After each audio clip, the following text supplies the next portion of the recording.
final verdict after nga po mapag-aralan ay from 30 sa existing patungo sa kahilingan na 100. Ano na ho ang Apo. pasya ng PPA?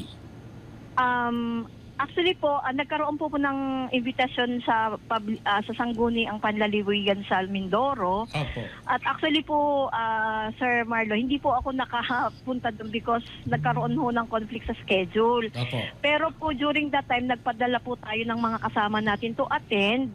At narinig naman po namin na nila yung iba't ibang hiling ng mga hinaing baga ng ating mga kababayan. Opo. At since nagkaroon din po ng usapan yung general manager namin at saka si Governor Dorlor, Opo. since nasa state of calamity po ang Mindoro, ipipagpapaliban muna po yung pagpataas ng terminal fee. Pero Grabe, sabi ko nga ano? po, sabi ko naman nga sir, ito naman po ay i-evaluate pa. Actually po, yung report ni Batangas, Opo. as moderator po niyan, yan po i-elevate pa namin sa Manila at meron po tayong tinatawag na technical working group ng board para sila po yung mag-evaluate ng mga